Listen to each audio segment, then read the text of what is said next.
Isang nakakabiglang balita ang kumakalat ngayon matapos masabing isinugod sa ospital si Justice Secretary Boying Remulla at kasalukuyang nasa intensive care unit.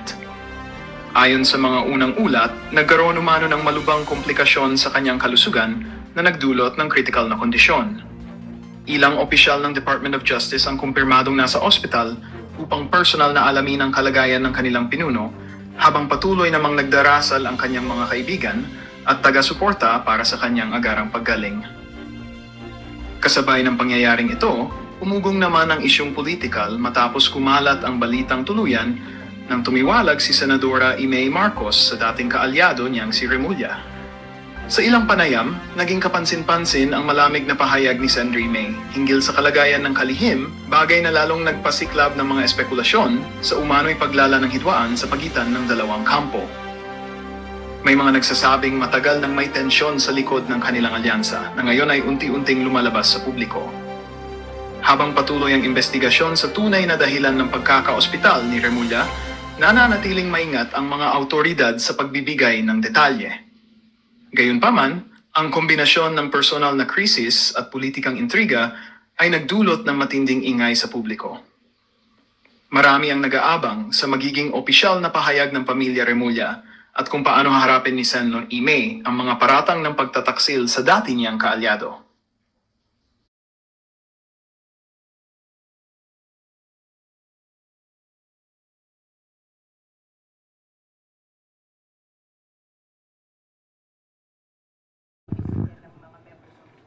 Well, yung PDAF kasi, allocated yan to each congressman as a fund that they can use to fund different pet projects, supposedly. I remember, I was a congressman before. Ang concentration namin sa district ko was scholarships and medical assistance. No NGOs, nothing like that. Lahat, scholarship, diretso sa PUP or Cavite State University at that time, or diretso sa medical assistance sa mga ospital. Ang nangyari kasi dyan sa PDAF cases, they brought it to the different NGOs which supposedly implemented the projects. How the Sandigan Bayan was able to appreciate the facts is beyond me, because I was not part of the trials. I haven't read the decisions except for one or two decisions. And we're going to, this is why we're calling the attention of, we called the attention already of Senior Associate Justice Leonen, so that we can have a dialogue to make sure that everybody's on the same page when it comes to treating cases. Di ba? Kasi nga, ang kalahati ng judicial system, sa kanila eh. Di ba? Justice system natin. Hindi naman kami lang eh. Kasama ang korte. Kaya dapat, on the same page kami, kung saan kami nagagaling. Yun naman, I will not cast judgment on anybody. Sa akin lang, we just have to belong to the same page. We have to be on the same page when we start trying these cases. Di ba? Kasi ano yan eh. The evidence we present here will be the same evidence they will appreciate. And the witnesses we will present in court will be the same witnesses that will be part of the decision. So the dialogue just has to happen so that we're on the same page. I think that medyo klaro na yun, di ba? Sir, mas mahirap pa i-prosecute now, given na yung fund ay nasa DPWH? Actually, may madaling i-prosecute dito, but actually, hindi mahirap po. Parang pareho lang eh, kasi yung PDAF cases are ghost projects din yan eh.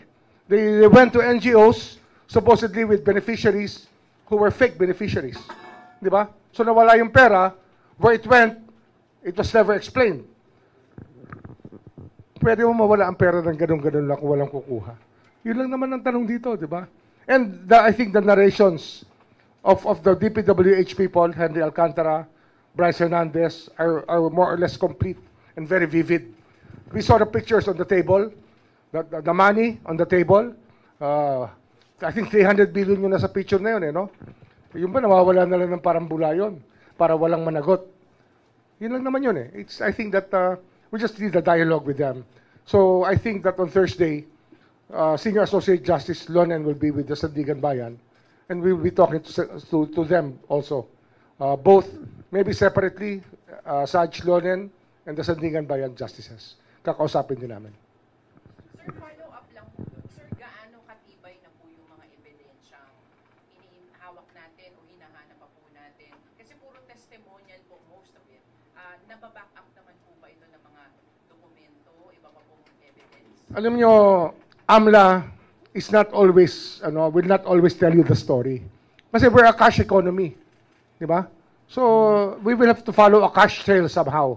And we intend to pursue that. Ombudsman, considering po yung mga evidences,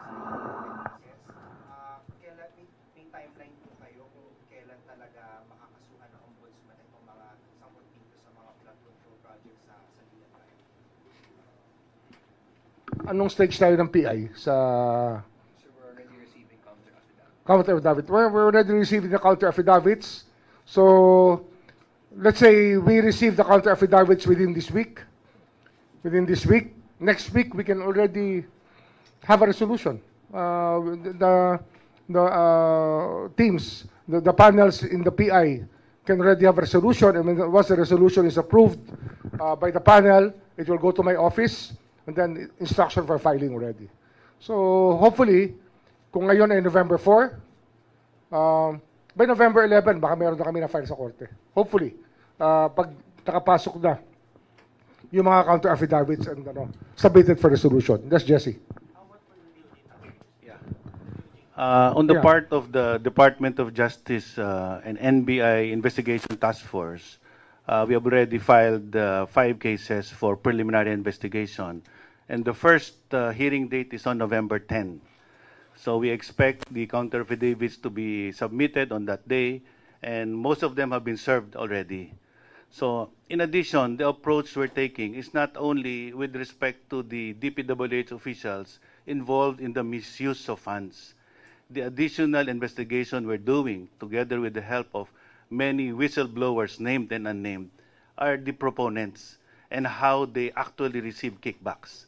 So this is how different this is from the PDAF, because we're not limiting our investigation to the misuse of funds, but those who benefited from this illegal use of funds. So the kickbacks aspect would point to proponents that could possibly be lawmakers, senators, and congressmen.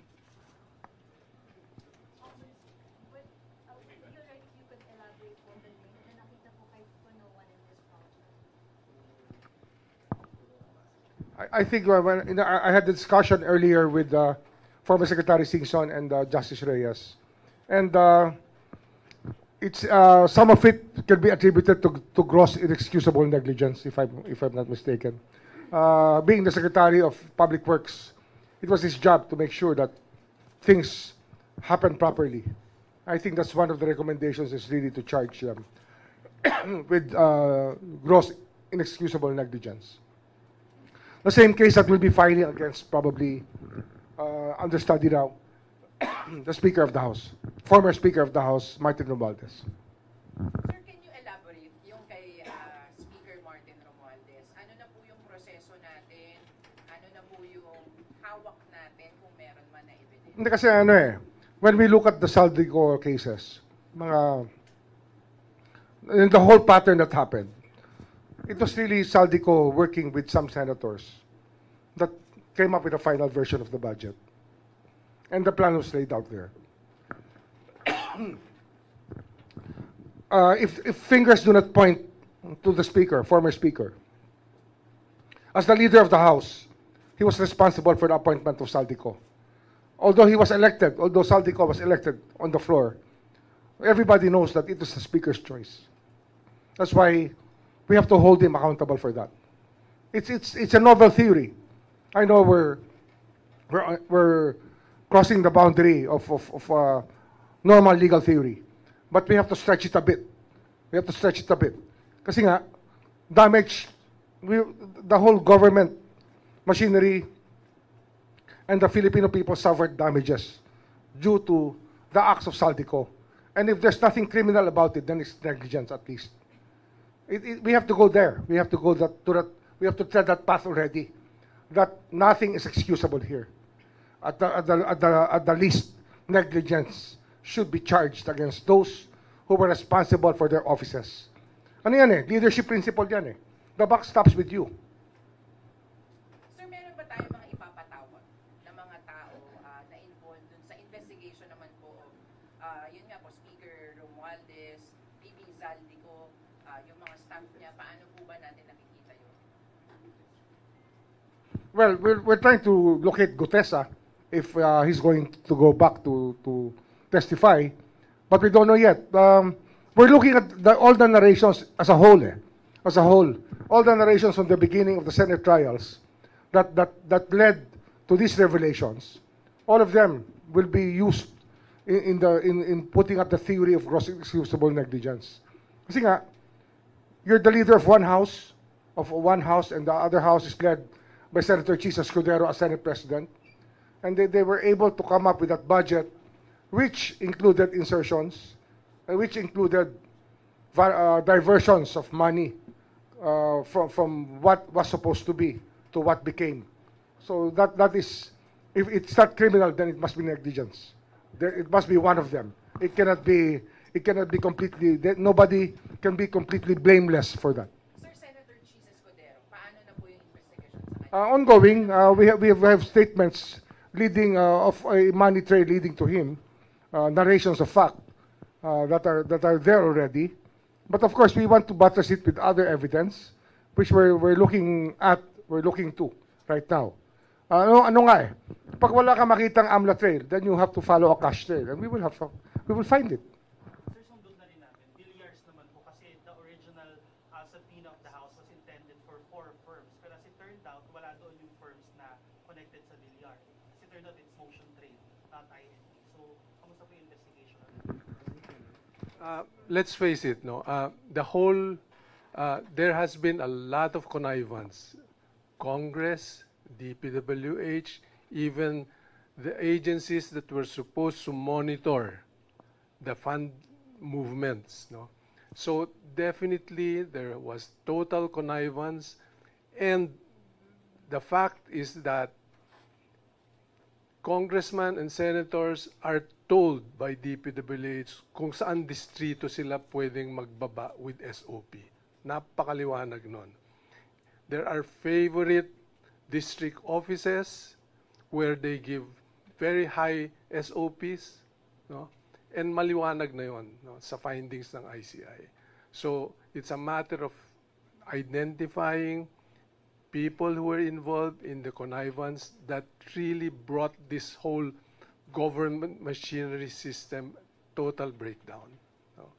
The process to us, especially coming from DPWH, is already very clear. Without the role of DPWH officials, hindi mangyayari to. At sir, aabot yun hanggang sa mga sekretary. Umabot na nga eh. Lahat. Wherever it leads. Because it did not start the last 2 years. It started way back, started in tiny bits in 2018, started to grow. When they perfected the system, it started in tremendous leaps and bounds. Ano nga, yung sa Villar, we may be putting up a new task force for the River Drive and for the flood control of Las Piñas. Bacoor, Las Piñas area. Kasi, andun yung mga lupa na nag-benefit din eh. They're the landowners also that benefited from that. So we have to look at that also. We're forming a new task force for that. Just for Villar itself. Yung Zapote River Drive, together with the Bacoor properties that were boundaries on the rivers, no? Dinaanan na river. There were improvements made in that area. That's one thing that has to be looked at. Ano yun eh? Pag tikaroon ka, pag dumaan ka ron, alam mo kanilang lupa yun. Nakita mo yung river wall. Tarong mo, sino ba gumastos? Gobyerno o sila? Ganun kasimple yun. It's as simple as that. So we will determine that later on. Sa costing ng project na nangyari doon. By the end of the year, ilan kayang posibilang makasukan natin? Sinasabi kahapon ng DPW Secretary 60 raw. Kakayanin ba? Hindi lang ba yun? O sa kayong sipag? Pwede umabot ng ganun. Baka hindi lang eh. In fact, the one question to me earlier this morning, I was with members of the diplomatic corps. Yung isang ambassador, the ambassador of Denmark asked me a question. Do you have the absorptive capacity to file all of these cases? how many people do you have at the ombudsman and how many cases are there? Sabi ko, wow, that's a good question. Kasi nga, we have 1,400 people here in this office. Kasama na ang Luzon, Visayas, Mindanao offices. And ano nga, sa Villar, we may be putting up a new task force for the River Drive and for the flood control of Las Piñas. Bacoor, Las Piñas area. Kasi andun yung mga lupa na nag-benefit din eh. They're the landowners also that benefited from that. So we have to look at that also. We're forming a new task force for that. Just for Villar itself. Yung Zapote River Drive, together with the Bacoor properties that were boundaries on the rivers, no? Dinaanan na river. There were improvements made in that area. That's one thing that has to be looked at. Ano yun eh? Pag tikaroon ka, pag dumaan ka ron, alam mo kanilang lupa yun. Nakita mo yung river wall. Tarong mo, sino ba gumastos? Gobyerno o sila? Ganun kasimple yun. It's as simple as that. So we will determine that later on. Sa costing ng project na nangyari doon. By the end of the year, ilan kayang posible ang makasuhay natin? Sinasabi kahapon ng DPWH Secretary 60 raw. Kakayanin ba yun? Hindi lang ba yun? O sa kayong sitwasyon? Pwede umabot ng ganun. Baka hindi lang eh. In fact, the one question to me earlier this morning, I was with members of the diplomatic corps. Yung isang ambassador, the ambassador of Denmark asked me a question. Do you have the absorptive capacity to file all of these cases? How many people do you have at the ombudsman and how many cases are there? Sabi ko, wow, that's a good question. Kasi nga, we have 1,400 people here in this office. Kasama na ang Luzon, Visayas, Mindanao offices. And if you look at that, ilan lang lawyers natin dito? 400? Roughly 400 lawyers. But if you look at the number of cases and the number of projects, you're looking at more than 1,000 projects na may problema. That's around 3 cases per lawyer only. Pero if you look at it, the volume involved and the court time involved, that's a lot of cases. Pero I think we will manage. And if you look at the staffing pattern of the Office of the Ombudsman, we can accommodate more lawyers here. And a lot of people are applying right now. We're evaluating them already. Kaya yung tanong na, will we be able to deal with this deluge of cases? I think we will. And ang kailangan lang dito, kaya nga kailangan ng dialogue with the Supreme Court and the Sandigan Bayan, is that they should be prepared to adjust their time schedules. Na we might be start trying cases morning and afternoon pagdating ng panahon. So much different from what life is right now. No, halos walang kaso, konting-kaunti ang kaso sa Sandigan Bayan. We expect a deluge of cases. Well into 2026, marami pa ipa-file dyan. Kasi ano, ang dami naman nagre-report pa. I received text messages, pinapa-investigate ko. And some of them turn out to be positive, like Binyan, Laguna. May nag-text lang sa akin. So, pinadetermine ko sa fact finder, sa mga tao namin, meron. May problema din. So, we're talking about a lot of cases here. A deluge of cases will happen. Meron ba tayong mga priority na iba natin yung matataas na opisyal o yung doon muna tayo sa mga... As they come eh. Pero siyempre, yung matataas sa opisyal, these were the high-profile cases. They will receive more attention. You will notice it more than the other cases. But actually, they're all of the same significance. But the higher your position, the bigger your responsibility. Kaya, tiis na lang. Kung pag ikaw yung mataas sa gobyerno, ikaw ang nakasuhan, tiis ka. Kasi, hiningi mo yung trabaho, ngayon, managot ka sa trabaho. Di ba? Panagutan mo yun. Sir, yung sa task force naman yun, guys, pag question na, why do you need a separate task force? Kasi ano yan eh, it's a complete analysis that you need sa pagdating doon. Kasi yung River Drive alone is a multi-billion peso project. Or projects na nangyari. That's the River Drive spanning from Bacoor to Muntinlupa yan eh. Passing through Las Piñas. Mahaba yan. That's around 11 kilometers yung road. And then, yung perimeter niyan will be Villar properties ang marami. North and south of it. North and south boundaries from Muntinlupa to Bacoor. Mayroon talaga. Kaya Kailangan talaga pag-aralan ng specialized group yan. That are dedicated. I think that it should be something that it should have been done a long time ago. Pero priority yan. Sir, do you expect them to cooperate? I mean, the Villas, kasi considering na, of course, sila masyadong- I think they need to. It's not a matter of them wanting to, but they will have to cooperate. Jada. Sir Lieber, back on top of po dun sa ties nila sa mga firms na nakakuha ng... Yes. Bukod pa yon. Oh. Pero will Kasama na yon sa task force. Yung lahat ng Villar involvement.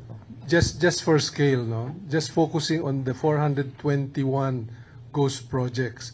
Easily 15 can be accused per ghost projects. So bilangin nyo ilan yun. Ganong karami. Ombudsman, just to contribute on the understanding of the deluge of cases.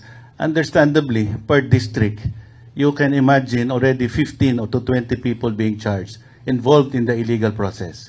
And you can have possibly 100 projects. Okay. But here comes the important aspect of restitution of the kickbacks. We don't need to prosecute them 100 times for the 100 cases they were involved. Because yung maximum penalty mo naman reclusion perpetua, nandun na rin yun eh. But the important aspect here is to get back the kickbacks, the stolen funds from the government. So that will be part of our effort. It cannot be compromised. Kailangan ibalik yung nakaw na pera, ibalik sa kaban ng bayan. Sir, Zaldi po, ano na po yung balak natin sa kanya? Siya po yung kasama sa dapat nag-file na po ng counter affidavit, but he is abroad, sir. Ano na po yung next steps? As Biko said, he may lose the chance to fight his case. If he will lose by default. Kasi ang rules of court is also applies to people who are upset. You just have to leave it in their last known address.